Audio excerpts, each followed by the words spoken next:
நலம் காக்கும் ஸ்டாலின், உங்கள் குடும்பத்தின் நலன் அரசின் பொறுப்பு.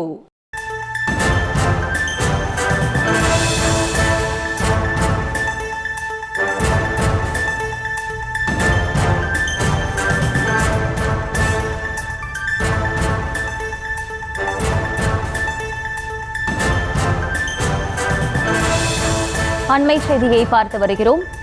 நாமக்கல்லில் பெண் விஏஓவை தாக்கியவர் மீது குண்டாஸ் பாய்ந்திருக்கிறது. விவரங்களை செய்தியாளர் மாதேஸ்வரன் வழங்க கேட்கலாம். மாதேஸ்வரன், வணக்கம். முழு விவரங்கள். வணக்கம். பாலமேடு மல்லசமுத்திரம் ஒன்றியம் பாலமேடு கிராமத்துல விஓவாக பணியாற்றி வரவங்க சிவகாமி.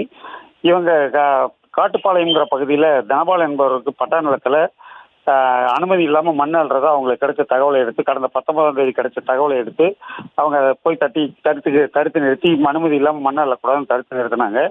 இந்த இடத்த மண் அள்ளுறதுக்கு புரோக்கரா இருந்து செயல்பட்ட சீனிவாசன்கிறவர் இது பற்றி தகவல் அறிஞ்சு அன்னைக்கு இரவே அடிச்சு தாக்குனதுல அவங்களுக்கு கையில காயம் ஏற்பட்டு ராசிபுரம் அரசு மருத்துவமனையில் அனுமதிச்சிருந்தாங்க.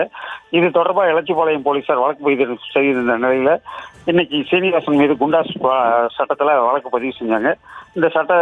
இந்த வழக்கு பதிவு செஞ்சதனுடைய நகலை சேலம் மத்திய சிறையில் அடிக்கப்பட்டிருந்த சீனிவாசன்கிட்ட மல்லசமுத்திரம் காவல் நிலைய ஆய்வாளர் ராதா நேரில் சென்று கொடுத்துட்டு வந்தாங்க. இந்த சம்பவத்தால் அந்த பகுதியில் பரபரப்பாக இருந்தது. இது தொடர்பாக விஓக்கள் போராட்டம் நடத்தினாங்க. இதுக்கு தீர்வாக இந்த அவர் மீது குண்டா சட்டம் பாய்ந்திருப்பது பொதுமக்கள் வரவேற்றனர்.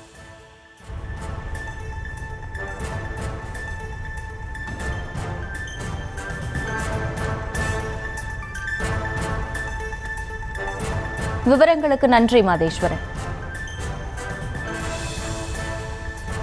நலம் காக்கும் ஸ்டாலின், உங்கள் குடும்பத்தின் நலன் அரசின் பொறுப்பு.